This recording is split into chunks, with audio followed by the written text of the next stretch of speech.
ভিন রাজ্যে কাজে গিয়ে মৃত মালদহের 3 পরিযায়ী শ্রমিক।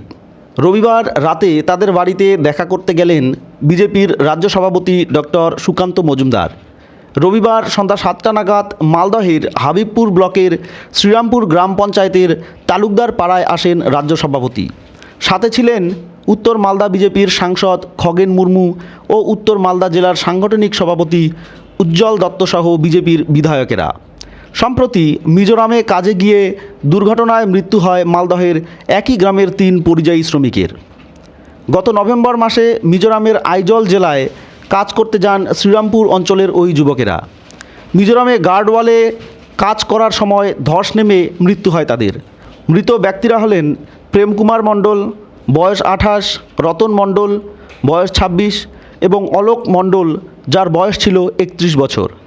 তরতাজা যুবকের অকাল মৃত্যুতে কফিনবন্দি মৃতদেহ বাড়ি ফিরতেই শোকের ছায়া নেমে আসে পুরো এলাকা জুড়ে।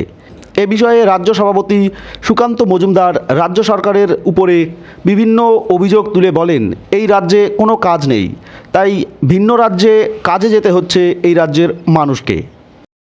ঘটনাটা আমার ছোট ভাই বাইরে গেছিল লেবারদের সাথে কাজ করতে। তিনি কাজ করতে যে পাহাড়ের তলা পাহাড় ধসে পড়ে তিনি মাটির তলায় চাপা পড়েছেন। দিয়ে তার 26শে জানুয়ারিতে 6:30টার সময় এই ঘটনাটা হয়েছে। আমরা শুনতে পেলাম 7টার সময়। শুনতে পেয়ে আর আমরা কি করবো, বাড়িতে এরকমই সব যোগাযোগ করে ফোনে শুনলাম। তারপরে আমাদের আপনাদের কয় ভাই ছিল আপনার? আমরা 3 ভাই আর একটাই বোন। না, আপনার কয় ভাই আমার একটা নিজস্ব ভাই একটা আর জেঠুর ছেলে একটা। আপনাদের একই পরিবারের দুটোই ভাই। আচ্ছা আচ্ছা। আর এই পাড়াতে কজন টোটাল গেছিল? এই পাড়া থেকে গেছিল এরা মানে কজন মারা গেছে? 3 জন। এই পাড়ারই সব?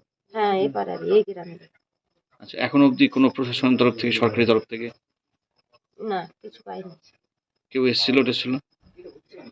হ্যাঁ, এসেছিল, কয়েকজন এসেছিল, কিন্তু আমি তাদের নাম সঠিক জানি না। আমি তাদের নাম সঠিক জানি না। এসেছিল দুপুরবেলা। আপনার নাম? আমার নাম করুণা মণ্ডল। করুণা মণ্ডল। ট্যাক্সি চালাতে পশ্চিমবাংলাতে আসতো। আজকে সেই জায়গায় আমরা কোথায় পৌঁছে গেছি আমরা জানি না। এটাকে এগিয়ে বাংলা মডেল বলে। ন্যূনতম রোজগার নেই, মিনিমাম রোজগার নেই তো, না হলে কাজও তারা পাচ্ছে না হলে পরে তারা কোনো জীবনকে বাজি রেখে কেউ পাহাড়ের খাদে কাজ করতে যায়। সবারই তো জীবনের ভয় আছে, টাকা সবারই দরকার, কিন্তু জীবনের ভয় কার নেই? সবার আছে। জীবনের ভয়কে তুচ্ছ করে যখন মানুষ এই ধরনের কাজ করতে যাচ্ছে, ওরকম খতরনাক এলাকাতে যাচ্ছে যেখানে যে কোনো মুহূর্তে ধস পড়তে পারে, তার মানে রাজ্যের সেই লোকগুলোর অর্থনৈতিক পরিস্থিতি কি? আমরা যে লাস্ট যে বাড়িতে গেলাম, 19 বছরের ছেলে মারা গেছে, তার তো মানে 1 ছটাক জমি পর্যন্ত নেই, 1 ছটাক বাচ্চা, এক বছরের বয়সী বাচ্চা, কোনো বাড়িতে 3 মাসের বাচ্চা। এই পরিস্থিতি হয়ে আছে। সেই দেশের মানুষ দেখছে, পশ্চিমবঙ্গের মানুষও বুঝতে পারছে। মানে 100 দিনের কাজও পাচ্ছে না বা কিছু, তাহলে মানে কোন জায়গাতে এসে দাঁড়িয়েছে? দেখুন, 100 দিনের কাজ একমাত্র তাদের জন্য যারা নিজের গ্রাম থেকে বেরিয়ে বাইরে গিয়ে কাজ করতে পারবে না, জেলার অন্য কোথাও গিয়ে কাজ করতে পারবে না, বা রাজ্যের অন্য কোথাও গিয়ে কাজ করতে পারবে না। সবার আগে এই রাজ্যে শিল্পায়ন দরকার। শিল্পায়ন ছাড়া রাজ্যের উন্নতি হতে পারে না। আমি নিজে কয়েকদিন আগে গুজরাট থেকে ঘুরে এলাম, ভোটের প্রচারে গেছিলাম। একদিনের মজুরি 1000 টাকা।